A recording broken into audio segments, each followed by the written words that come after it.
അസ്സലാമു അലൈക്കും വറഹ്മത്തുള്ളാഹി വബറകാതുഹു. അൻവർ പ്രവാസ ജീവിതത്തിലെ ഓരോ കഥകൾ പറഞ്ഞുകൊണ്ട് ഹാഷിമിന്റെ അടുത്ത് അങ്ങനെ ഇരിക്കുകയാണ്.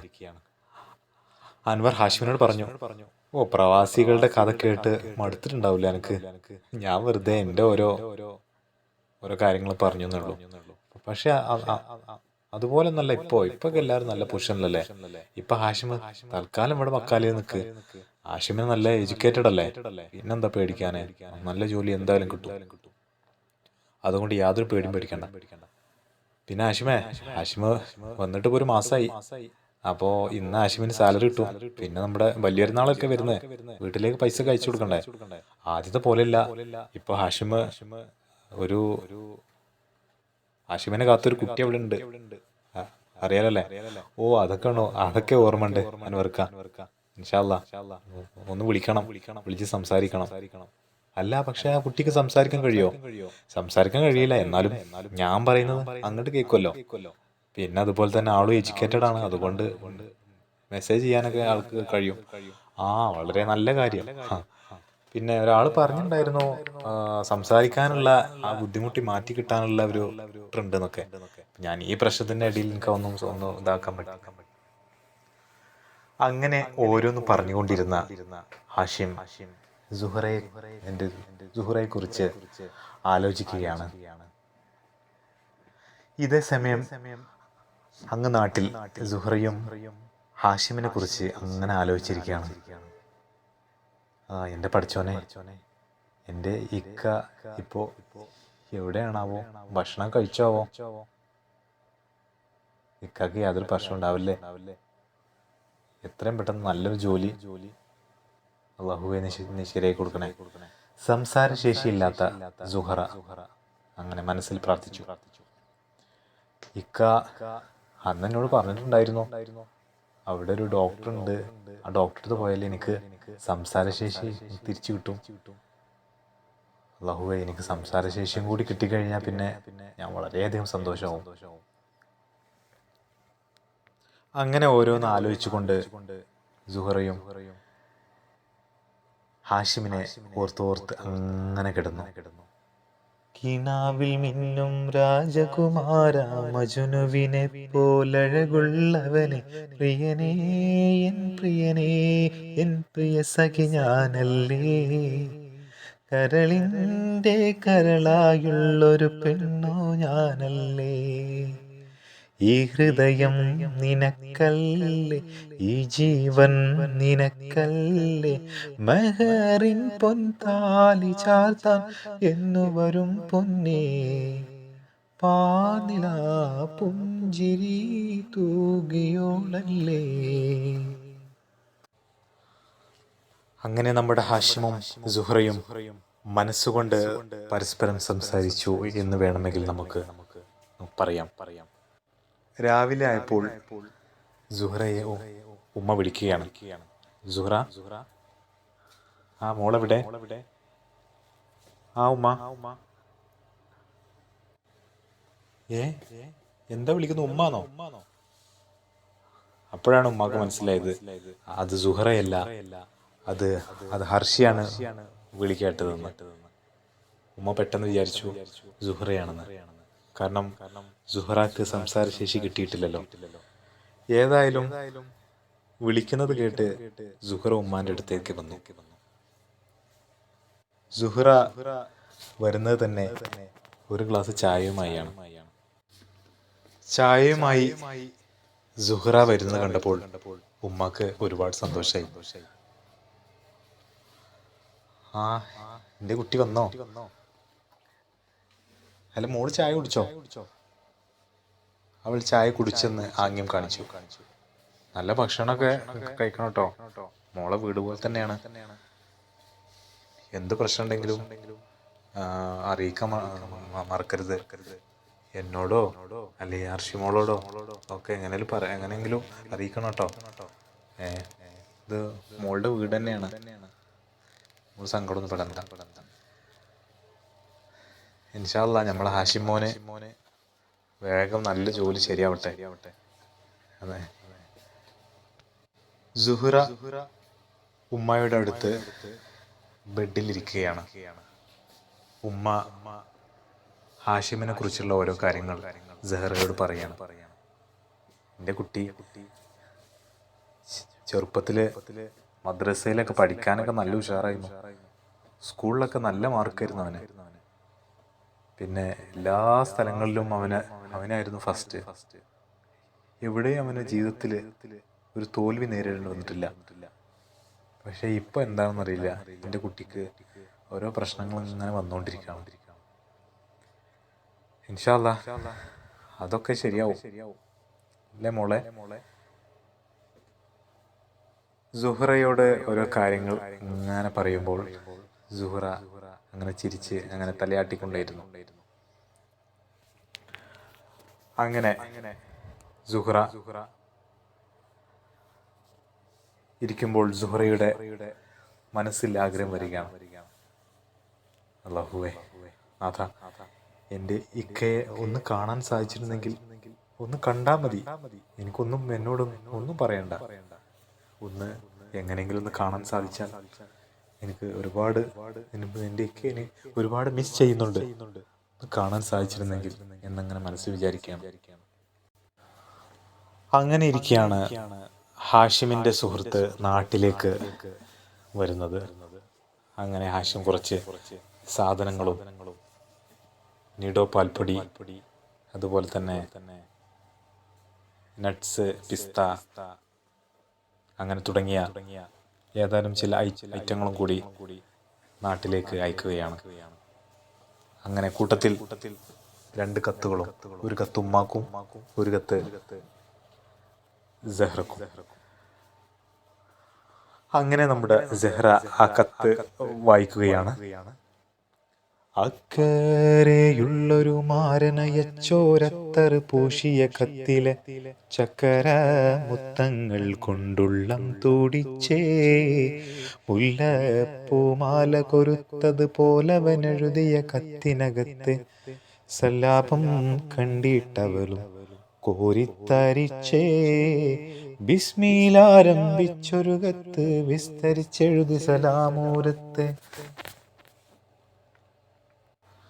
ബിസ്മിലാരംഭിച്ചൊരു കത്ത് വിസ്തരിച്ചെഴുതി സലാമൂരത്ത്, പണിയില്ലെന്നവസാനിപ്പിച്ച് അക്കരെ നിന്നും മാരനയച്ചോരത്തർ പൂശിയ കത്തിലെ ചക്കര മുത്തങ്ങൾ കൊണ്ടുള്ളം തൂടിച്ചേ, മുല്ലപ്പൂമാല കരുത്തത് പോലവനെഴുതിയ കത്തിനകത്തെ സല്ലാപം കണ്ടിട്ടവളും കോരിത്തരിച്ചേ.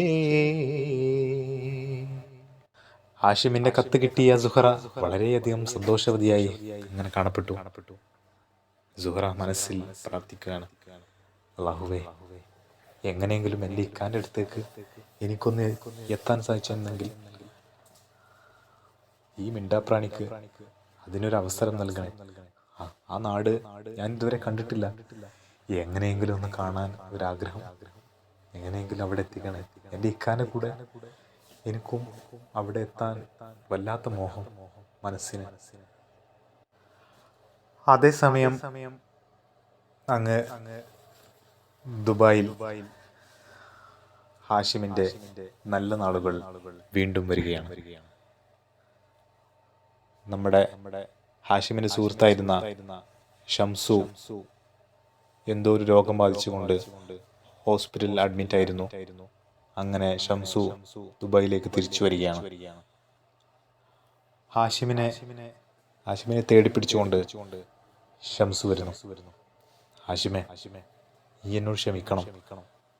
എനിക്ക് വളരെ പെട്ടെന്ന് കാലിനൊരു സർജറി ചെയ്യേണ്ടി വന്നു. അതുകൊണ്ടാണ് ഞാൻ പിന്നെ വിളിക്കാനും ഒന്നും പറ്റിയില്ല. അതുകൊണ്ടാണ്. ഇതൊന്നും മനസ്സിൽ വിചാരിക്കരുത്. എന്നോട് ദേഷ്യമൊന്നും കരുതരുത്. ഞാൻ മനഃപൂർവ്വമല്ല ചെയ്തത്. ആ ഷംസു, ആ പ്രശ്നം ഞാൻ അറിഞ്ഞിരുന്നു. പിന്നെ ആ കുറച്ച് ബുദ്ധിമുട്ടുകളില്ലാത്ത ആൾക്കാരുള്ളത് ജീവിതത്തിൽ എന്നും ഇപ്പം നമുക്ക് സന്തോഷമാണെന്നുണ്ടോ? ചിലപ്പോൾ സന്തോഷം വരും, ചിലപ്പോൾ ദുഃഖം വരും, ചിലപ്പോൾ ഒരുപാട് വിഷമങ്ങൾ വരും. എന്നാലും അതൊന്നും പ്രശ്നമല്ല, എനിക്ക് ജീവിതത്തിൻ്റെ ഭാഗമല്ലേ. അപ്പോൾ ഏതായാലും ഹാഷിമേ, ഈ ഏതായാലും ഓഫീസിലേക്ക് വാ. നാളെ എൻ്റെ ഓഫീസ് അറിയില്ലേ, ഇവിടെ അടുത്ത് തന്നെയാണ്. ഓക്കെ ഷംസു, ഞാൻ ഓഫീസിലേക്ക് വരാം. അങ്ങ് അങ്ങനെ പിറ്റേ ദിവസം ഓഫീസിലെത്തിയ ഹാഷിം അങ്ങനെ ഓഫർ ലെറ്റർ സ്വീകരിക്കുകയാണ്. മാഷാ അല്ലാ. അങ്ങനെ വീണ്ടും നമ്മുടെ ഹാഷിം വളരെ നല്ല ഒരു ജോലി, ഹാഷിമിന് വളരെ നല്ലൊരു മാനേജർ പോസ്റ്റ് തന്നെ വീണ്ടും കിട്ടുകയാണ്. കാരണം ഷംസുവിന് ഒരുപാട് സ്ഥാപനങ്ങളും അതുപോലെ തന്നെ ഒരുപാട് ബിസിനസ്സുള്ള ആളാണ്. അങ്ങനെ നമ്മുടെ ഷംസുവിൻ്റെ ഒരു വർക്കിംഗ് പാർട്ട്ണർ ആയിക്കൊണ്ട് നമ്മുടെ ഹാഷിമിനെ ജോലിക്ക് വെക്കുകയാണ്. ഹാഷിമിൻ്റെ ഉള്ളം സന്തോഷം കൊണ്ട് തുള്ളിച്ചാടി എന്ന് വേണമെങ്കിൽ പറയാം. അള്ളാഹുവിനോട് മനമുരുകി പ്രാർത്ഥിച്ചു. ഒരുപാട് ശുക്റുകൾ ഓതി. ഹാഷിം വളരെ സന്തോഷവാനാണ്. കടലിലും കരയിലും നിന്നിൽ കതിരിടും നിൻ കതിർ കാണുന്നു നിന്നെയെന്നും കണ്ണിൽ മായാത്ത നിറവ് പാരിൽ വിധാനിച്ച താരകപ്പൂക്കൾ വലിയവനെ നിൻ തെളിവ് കുല്ലെന്ന വാക്കാൽ എല്ലാം പടച്ചോനെ കാരുണ്യപ്പൂങ്കതിർ വീശണേ അല്ലാ അഹദേയ ആരാധ്യനേ ചൊല്ലിടാം ഞാൻ നിൻ മദ്ഹുകൾ റാഹിമും നീ റാസിഖും നീ പാടുന്നിതാ ജ്ഞാപദാനങ്ങൾ അല്ലാ അഹദേയ ആരാധ്യനേ. അങ്ങനെ മാഷാ അല്ലാഹ് നമ്മുടെ ഹാഷിം അങ്ങനെ നമ്മുടെ ബലിപെരുന്നാനുള്ള ഡ്രസ്സ് അതുപോലെ തന്നെ അങ്ങനെ നമ്മുടെ ബലിപെരുന്നാനുള്ള ഡ്രസ്സ് അതുപോലെ തന്നെ ബലിപെരുന്നാളിലെ ആവശ്യമായ റൂമിലേക്കുള്ള സാധനങ്ങൾ എല്ലാം വാങ്ങിക്കുകയാണ്. അങ്ങനെ ഇരിക്കുന്ന സമയത്താണ് ഹാഷിമിൻ്റെ മനസ്സിലേക്ക് ഇബ്രാഹിം നബിയുടെയും മകൻ ഇസ്മായിൽ നബിയുടെയും മഹത്വമായ ആ ചരിത്രം അങ്ങനെ മനസ്സിലേക്ക് വരികയാണ്. ഇലാഹായ പൂരാനോട് ഇരവും പകലും തേടി ഖലീലായ ഇബ്രാഹിം നബിക്ക് കിട്ടി മകനായി ഇസ്മായിൽ നബി എന്ന കനകക്കട്ടി വളർമൊട്ടുപോലെ പോറ്റി വളർത്തുമ്പോൾ ഒരു നാളിൽ ഉറങ്ങുമ്പോൾ നബി കല്ലാക്കിനാവ് കാട്ടി നബി തൻ കുരുന്നിസ്മായിലിനെ അറുക്കും മട്ടിൽ ഇലാഹായ പൂരാനോട് ഇരവും പകലും തേടി ഖലീലായ ഇബ്രാഹിം നബിക്കു കിട്ടി മകനായി ഇസ്മായിൽ നബി എന്ന കനകക്കട്ടി.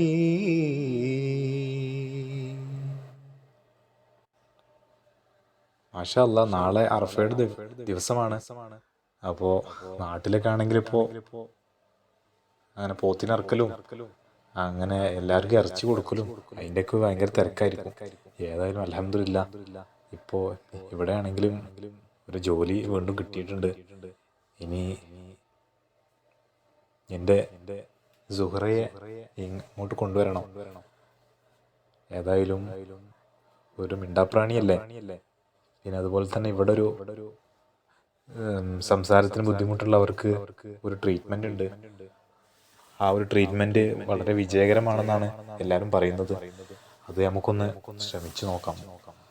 ഹാഷിം ഓരോന്ന് മനസ്സിൽ ചിന്തിച്ചുകൊണ്ട് അങ്ങനെ കിടന്നു. ഇപ്പോൾ നമ്മുടെ ഹാഷിം ആദ്യത്തെ പോലെ ഒരു ബക്കാല ജീവനക്കാരനല്ല. ഒരു വലിയ കമ്പനിയുടെ ഒരു മാനേജിംഗ് ഡയറക്ടർ കൂടിയാണ്. അങ്ങനെ ഹാഷിം അവിടെ നിന്നുള്ള ആ ചെറിയ റൂമിൽ നിന്നും വലിയ ഫ്ലാറ്റിലേക്ക് തൻ്റെ താമസം മാറ്റുകയാണ്. എന്നെ അന്ന് സഹായിച്ച നമ്മുടെ പ്രിയപ്പെട്ട അൻവർ ഖാനോട് ഹാഷിം പറയുകയാണ്, ആ അൻവർ ഖാൻ, ഒരുപാട് നന്ദിയുണ്ട്. നിങ്ങളന്ന് ആ സമയത്ത് തന്നെ വിളിച്ചിട്ടില്ലായിരുന്നെങ്കിൽ ഞാനിപ്പോൾ എവിടെയെങ്കിലും എത്തിയിട്ടുണ്ടാവും. എനിക്ക് അന്ന് നിങ്ങളെ സഹായം ചെയ്യുന്നില്ലേ, അന്ന് നിങ്ങൾ എന്നെ വിളിച്ചു കൊണ്ടുപോയില്ലെങ്കിൽ ഇന്നിപ്പോൾ ഞാൻ ഈ ഒരു നിലയിലെത്തോ എന്നുപോലും എനിക്കറിയില്ല. ഞാൻ നിങ്ങളെ സങ്കടപ്പെടുത്തല്ല. നിങ്ങൾക്ക് എന്ത് സഹായം വേണമെങ്കിലും എന്നെ വിളിക്കാം, എപ്പോഴും വിളിക്കാം, ഏത് പാതിരാത്രിയിലും വിളിക്കാം. ഞാനുണ്ടാവും കൂടെ, ഇൻഷാ അല്ലാഹ്. ഓക്കെ, അപ്പോൾ ഞാൻ വിളിക്കാം. അങ്ങനെ നമ്മുടെ ഹാഷിം അൻവർക്കയോട് യാത്ര പറഞ്ഞു ഫ്ലാറ്റിലേക്ക് പോവുകയാണ്. ഇനി അടുത്ത ലക്ഷ്യം ഒരു കാറ്. ആ കാറ് വാങ്ങിയതിന് ശേഷം എങ്ങനെയെങ്കിലും എൻ്റെ പ്രിയപ്പെട്ട സുഹറയെ ഗൾഫിലേക്ക് കൊണ്ടുവരണം. ഒരുപാട് ആഗ്രഹിച്ചതാവും. അങ്ങനെ ഏതാനും ദിവസങ്ങൾക്ക് ശേഷം നമ്മുടെ ഹാഷിം സുഹറക്ക് വേണ്ടി വിസ അപ്ലൈ ചെയ്യുന്നു. അങ്ങനെ വിസയെല്ലാം വരുന്നു. അവിടെ നിന്നും ഗൾഫിലേക്ക് പറക്കാനുള്ള സുഹറയുടെ സമയം ഇതാ അടുത്തിരിക്കുന്നു. ഇതറിഞ്ഞ ഉമ്മയും സുഹറയും വളരെയധികം സന്തോഷവതിയായി. പക്ഷേ അർഷിക്ക് എന്തോ ഒരു ബുദ്ധിമുട്ടുള്ള പോലെ അർഷി ഉമ്മാനോട് പറഞ്ഞു, ഉമ്മ ഇപ്പോൾ അല്ല, ഓള് പോയാൽ പിന്നെ ഇവിടുത്തെ കാര്യങ്ങളൊക്കെ ആരാ നോക്കുക? ഈ സമയത്ത് അങ്ങനെ അങ്ങോട്ട് പറഞ്ഞേക്കണ്ടില്ലായിരുന്നു. ഈ ആശിമിനെന്താ, ഓന് അപ്പൊ തന്നെ പെട്ടെന്ന് കൊണ്ടുപോകേണ്ട ആവശ്യമുണ്ടോ? കുറച്ച് കഴിഞ്ഞിട്ട് കൊണ്ടുപോയ പോരെ. അവന് ഈ ജോലി കിട്ടിയ ഉടനെ തന്നെ ഓനെ കൊണ്ടുപോയിട്ട് അവിടെ ബുദ്ധിമുട്ടാണ്. അതുമല്ലോ ഉമ്മാന്റെ മരുന്നിനൊക്കെ ഒരുപാട് പൈസ ആവും. ഓനാ പൈസ മുഴുവൻ അവിടെ ചെലവാക്കിയാൽ എങ്ങനെ ശരിയാവാ? ഈ പറയുന്നത് നമ്മുടെ സുഹറ എങ്ങനെ കേൾക്കുന്നു. സുഹറ സങ്കടം കൊണ്ട് ഒരു മറുത്തൊരു വാക്ക് പോലും പറയാൻ കഴിയാത്ത ആ മിണ്ടാപ്രാണിയായ സുഹറ അവിടെ നിന്ന് കണ്ണുനീർ ധാരധാരയായി ഒലിച്ചുകൊണ്ട് അങ്ങനെ കരയുകയാണ്. എന്നാലും ഈ അർഷിതാക്ക് എന്തായിരിക്കും? ഞാൻ അങ്ങോട്ട് പോയാൽ എന്താണ് പ്രശ്നം? ആരുടെയും അടുത്തേക്കല്ലല്ലോ, എൻ്റെ സ്വന്തം ഭർത്താവിൻ്റെ അടുത്തേക്കല്ലേ. അങ്ങനെ എന്നെ ഇവിടെ പിടിച്ചു നിർത്തിയിട്ട് അവർക്ക് എന്താണ് കാര്യം? ഞാൻ എൻ്റെ ഇക്കാൻ്റെ കൂടെ ഒന്ന് മര്യാദക്ക് ജീവിച്ചിട്ട് പോലുമില്ല. എന്നെ ഇങ്ങനെ തടയാൻ മാത്രം എന്തായിരിക്കും അവർക്ക് പ്രശ്നം? അർഷി അങ്ങനെ സഹറ ഓരോന്ന് മനസ്സിൽ അങ്ങനെ കരുതിയിരിക്കും. അപ്പോൾ ഹാഷിമിൻ്റെ ഉമ്മ പറഞ്ഞു, നീ എന്താ അർഷി ഈ പറയുന്നത്? അവള് പോയിക്കോട്ടെ, അതിനെന്താ? എനിക്കെൻ്റെ മരുന്നിപ്പോൾ ഒറ്റക്കെടുത്ത് കുടിക്കാനൊക്കെ അറിയാം. പിന്നെ നമ്മൾ മക്കളെ കണ്ടിട്ടൊന്നല്ലല്ലോ ജീവിക്കുന്നത്. മക്കളിപ്പോൾ എത്ര കാലം നമ്മൾ കൂടെ ഉണ്ടാവും? അത് കഴിഞ്ഞാൽ ഓരോരുത്തർ അങ്ങനെ ഓരോ വഴിക്ക് പോകും. എന്നാലും എൻ്റെ ആശിമോനക്കും അവൾക്കും ഒരു കുഴപ്പവും സംഭവിക്കൂല, ഇൻഷാ അല്ലാഹ്. പിന്നെ അവർ ഇടയ്ക്കിടയ്ക്ക് വരും ചെയ്യുമല്ലോ, അതൊന്നും യാതൊരു പ്രശ്നമില്ല. ഏതായാലും അവർക്ക് കല്യാണം കഴിച്ച സ്ഥിതിക്ക് ഒരുമിച്ച് തന്നെയാണ് ജീവിക്കേണ്ടത്. അല്ലാതെ കാലാകാലം ഗൾഫിലും ഇവിടെ പെണ്ണ് ഇവിടെ നാട്ടിലും, അതല്ല പിന്നെ പുതിയാപ്പിള ഗൾഫിൽ നിന്നിട്ട് എന്താ കാര്യം? അവർക്ക് ജീവിതം വേണ്ടേ? ഇതും കൂടി കേട്ടപ്പോൾ അർഷിക്ക് ദേഷ്യം ഇരട്ടിച്ചു. ഈ ഉമ്മ എന്തേ പറയണേ? ഉമ്മക്ക് പറഞ്ഞാൽ നിങ്ങൾ മനസ്സിലാവൂല. അതുകൊണ്ടേ ഞങ്ങളിവിടെ ഒറ്റയ്ക്ക്. ഞാൻ പോയാൽ പിന്നെ ആരാ ഇവിടെ ഉള്ളത്? ഒറ്റക്കല്ലുള്ളൂ നിങ്ങൾ. ഇവിടെ ആരുമില്ല ഞങ്ങൾ നോക്കാൻ. എനിക്കെപ്പോഴും ഇവിടെ നിൽക്കാനൊന്നും പറ്റൂല. അതുകൊണ്ട് എനിക്ക് പോകണോ? എനിക്ക് അവിടെ തന്നെ കുട്ടികൾ സ്കൂളൊക്കെ ഒഴിവാക്കിയാണ് ഞാൻ വന്നത്. എൻ്റെ പൊന്നരശി എജ്ജ് ഇങ്ങനെ പ്രശ്നം ഉണ്ടാക്കല്ലേ. ഓലെ ഏതായാലും ഒന്ന് പോയിക്കോട്ടെ, ഒന്ന് കുറച്ചുകൂടി ദിവസം ഇവിടെ നിൽക്ക്. അല്ല ഇജും പോയിക്കോ, ഞാനും എൻ്റെ കുട്ടീൻ്റെ അടുത്ത് പോയിക്കോളാം. അങ്ങനെ അവസാനം സുഹറ ഒരുപാട് കാലത്തെ ആഗ്രഹങ്ങൾക്ക് ശേഷം അങ്ങനെ ഗൾഫിലേക്ക് പറക്കുകയാണ്. സുഹറയുടെ ആഗ്രഹം എന്നോണം അങ്ങനെ ഗൾഫിലെത്തി. എയർപോർട്ടിൽ സ്വീകരിക്കാൻ നമ്മുടെ ഹാഷിം വരികയാണ്. ഒരുപാട് നാളത്തെ കാത്തിരിപ്പിന് ശേഷം അങ്ങനെ അവർ വീണ്ടും ഒന്നിക്കുകയാണ്, വീണ്ടും കണ്ടുമുട്ടുകയാണ്. മേലെ ഷഹബാൻ നിലാവിൻ്റെ ചിരിമാഞ്ഞുപോയി, എൻ്റെ ഷഹനായി പാടുന്നതാർ കാണൂ നീ, നിന്റെ പൊന്നീണയാ തീർത്ത പൊൻപന്തലിൽ എന്നു വരുമെൻ്റെ മണവാട്ടിയാ സഖി, എൻ്റെ പുന്നാരമേ എങ്ങു പോയി മാഞ്ഞു നീ, എത്ര തേടും നിതാ നിന്റെ കാൽപ്പാടുകൾ, എൻ്റെ സുഹറാ, എൻ്റെ സുഹറാ, എൻ്റെ സുഹറാ, എൻ്റെ സുഹറാ. അങ്ങനെ അവസാനം സുഹറയും ഹാഷിമും അങ്ങനെ ഒരുമിച്ച് ഫ്ലാറ്റിലേക്ക് പോകുന്നു. അന്ന് മുതലുള്ള ദിവസങ്ങൾ വളരെ സന്തോഷത്തിൻ്റെ നാളുകളായിരുന്നു. ഹാഷിം ഓരോ കാര്യങ്ങൾ സുഹറയോട് പറയുകയാണ്. സുഹറ, ഇവിടെയാണ് ലോകത്തിലെ ഏറ്റവും വലിയ ബിൽഡിംഗ് ഉള്ളത്, ബുർജ് ഖലീഫ. നീ കേട്ടിട്ടുണ്ടോ? സുഹറ സന്തോഷത്തോടു കൂടി ചിരിച്ചുകൊണ്ട് മൂളി. പാവം, നമ്മുടെ സുഹൃക്ക് സംസാരിക്കാൻ ശേഷിയില്ലല്ലോ, അതുകൊണ്ട് തന്നെ എന്തു പറഞ്ഞാലും ഒരു മൂളൽ മാത്രമാണ്. പിന്നെ സുഹറ, അത് മാത്രല്ല, ഇവിടെ പിന്നെ ഒരുപാട് സ്ഥലം കാണാനുണ്ട്. നമുക്ക് ഡെസേർട്ട് സഫാരി ഒക്കെ പോകാനുണ്ട്, ഒരുപാട് കാണാനുണ്ട്. നല്ല ഹെൽത്തിയായി നിൽക്കണം, ഭക്ഷണമൊക്കെ കഴിക്കണം, എന്തുണ്ടെങ്കിലും എന്നെ അറിയിക്കണം. അങ്ങനെ ഒരുപാട് ദിവസത്തിന് ശേഷം ഹാഷിം മുമ്പ് പറഞ്ഞ സംസാരത്തിൻ്റെ ആ ഒരു പ്രശ്നം ശരിയാക്കുന്ന ഡോക്ടറുടെ അടുത്തേക്ക് അവർ രണ്ടുപേരും പോവുകയാണ്. അങ്ങനെ ഡോക്ടർ ഹാഷിമിനോട് പറഞ്ഞു, ഹാഷിമേ, ഇതൊക്കെ വളരെ ചെറിയൊരു അസുഖമായിരുന്നു. ഇത് അവർ ചികിത്സിക്കാതെ വെച്ച് അതങ്ങനെ കൂടിക്കൂടി പോയതാണ്. അതുകൊണ്ടാണ്. ഏതായാലും നമുക്ക് ട്രീറ്റ്മെൻറ്റ് സ്റ്റാർട്ട് ചെയ്യാം. നമുക്ക് കുറച്ച് സമയം പിടിക്കും, പെട്ടെന്നൊന്നും ശരിയാവില്ല. പക്ഷേ ഇവരെ നാട്ടിലേക്ക് പെട്ടെന്ന് അയക്കാൻ പറ്റില്ല, ട്രീറ്റ്മെൻറ്റ് നിർത്താൻ പറ്റില്ല. അതായത് ഒരു കണ്ടിന്യൂസ് ട്രീറ്റ്മെൻറ്റ് ഒരു 3 മാസമെങ്കിലും അതിൻ്റെ ട്രീറ്റ്മെൻറ്റ് നടക്കണം. പിന്നെ സംസാരശേഷി ചെറുതായിട്ടൊക്കെ തിരിച്ചു കിട്ടിയാലും നമ്മൾ ഒരുപാട് പ്രാക്ടീസ് ചെയ്ത് അതിന് സ്പീച്ച് തെറാപ്പി കാര്യങ്ങളൊക്കെ ചെയ്യാനുണ്ട്. ഓക്കെ, അതൊക്കെ ചെയ്ത് കഴിഞ്ഞാൽ മാത്രമേ സംസാരം നല്ല ക്ലിയറായി നോർമൽ നമ്മൾ പറയുന്ന പോലെ സ്പീച്ച് സംസാരിക്കാൻ പറ്റുള്ളൂ. ഡോക്ടർ, കുഴപ്പമില്ലല്ലോ. അതല്ല, വീട്ടിലൊക്കെ ആരെങ്കിലും ഉണ്ടോ? ഇനിയിപ്പോൾ ഉമ്മ ഒറ്റയ്ക്ക് ആയതുകൊണ്ട് ബുദ്ധിമുട്ടാവോ? അത് കുഴപ്പമില്ല ഡോക്ടർ, ഞാൻ ഉമ്മാനോട് പറഞ്ഞോളാം, ഇങ്ങനെ കുറച്ച് പ്രശ്നങ്ങളുണ്ട്. അങ്ങനെ ഉമ്മയെ വിളിച്ചുകൊണ്ട് ഹാഷിം ഈ കാര്യങ്ങളെല്ലാം അറിയിക്കുകയാണ്. അങ്ങനെ പെട്ടെന്ന് ഹർഷി ഫോൺ വാങ്ങി സംസാരിക്കണം. അല്ല ഹാഷിമേ, ഈ എന്താ കണ്ടിരിക്കണത്? ഇവിടെ ഉമ്മാൻ്റെ അടുത്ത് ആരും ഇല്ലല്ലോ, ഉമ്മാൻ ആരാ നോക്കാനുള്ളത്? ഈ ഓളേക്ക് അവിടെ നിന്നാൽ പിന്നെ വീട്ടിലത്തെ കാര്യങ്ങൾക്ക് ആരാ നോക്കുക? ഇവിടെ ഒരു വലിയ വീടുണ്ടാക്കി വെച്ചിരിക്കണല്ലോ, ആ വീട്ടിൽ ജോലി ചെയ്യണമെന്ന് എനിക്ക് വയ്യ, അല്ലെങ്കിൽ ഒരാളെ വെച്ചോ.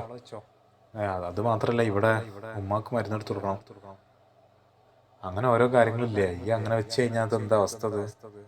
ഇയാളായിട്ട് പോയി കഴിഞ്ഞാൽ എങ്ങനെ ശരിയാവുക? അതല്ല ഹർഷി, ഇപ്പോൾ ഒരു ട്രീറ്റ്മെൻറ്റ് തുടങ്ങിയിട്ടുണ്ട്, അവൾ സംസാരം തിരിച്ചു കിട്ടാളെ. എൻ്റെ പൊന്നു ആശിമേ, ഇജ്ജ് അതിനൊക്കെ കൂടി വെറുതെ എൻ്റെ പൈസ കളയണോ? ഈ എന്താണ് ഇങ്ങനെ ഒരു കാര്യം വെറുതെ ചിന്തിക്കാതെ നിൽക്കണോ? അങ്ങനെ എനിക്ക് എന്തെല്ലാം വേറെ ചുറ്റുപാടുകളുണ്ട്. അവിടെ പോയി അവിടുത്തെ പൈസ അവിടെ തന്നെ കളയാനാ? ഹാഷിമും ഹർഷിയും തമ്മിലുള്ള ചൂടേറിയ സംഭാഷണം അങ്ങനെ 2 മിനിറ്റോളം നീണ്ടുപോയി. അങ്ങനെ അവസാനം ഉമ്മ പറയാണ് ഹർഷിയോട്, എന്താ ഹർഷി ഇങ്ങനെ? അവർ അന്യനാട്ടിലുള്ള കഷ്ടപ്പെടില്ലേ? അവിടെ ചൂടാണെങ്കിൽ ഭയങ്കര ചൂടെന്നും തണുപ്പാണെങ്കിൽ ഭയങ്കര തണുപ്പെന്നും അവിടെ പറയുന്നു. ഇങ്ങനെ ആവശ്യമില്ലാതെ എന്തിനാ പറയാൻ നിൽക്കുന്നത്?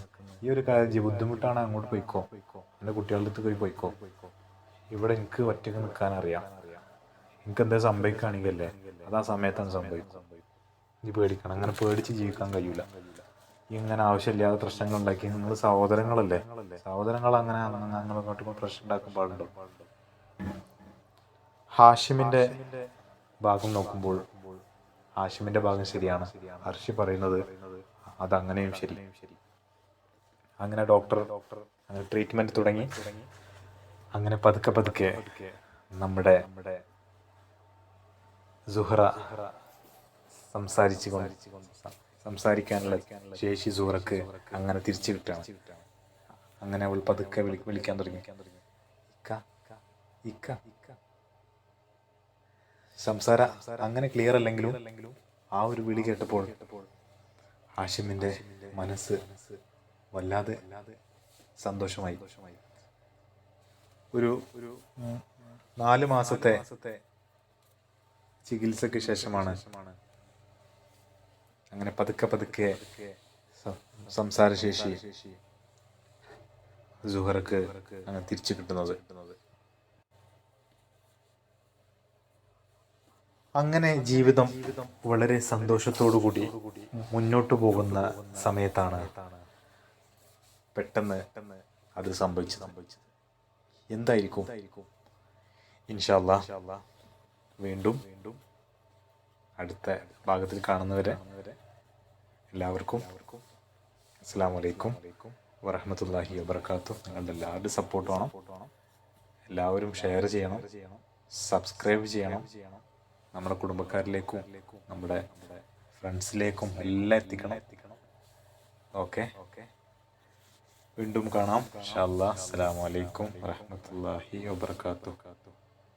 ഷഹബാൻ നിലാവേ മുഹബത്തിൻ പൂവേ അസർ മുല്ല പോലെ നിനക്കെന്തു ഭംഗി മലർത്തിങ്കളേയൻ മനസ്സിൻ്റെ നൂറേ മിഴിച്ചപ്പിലെന്നും നീ മാത്രമല്ലേ സ്നേഹത്തിൻ നിശലേ നീയൻ കൽവിൻ്റെ താളമല്ലേ ഷഹബാൻ നിലാവേ മുഹബത്തിൻ പൂവേ അസർ മുല്ല പോലെ നിനക്കെന്തു ഭംഗി.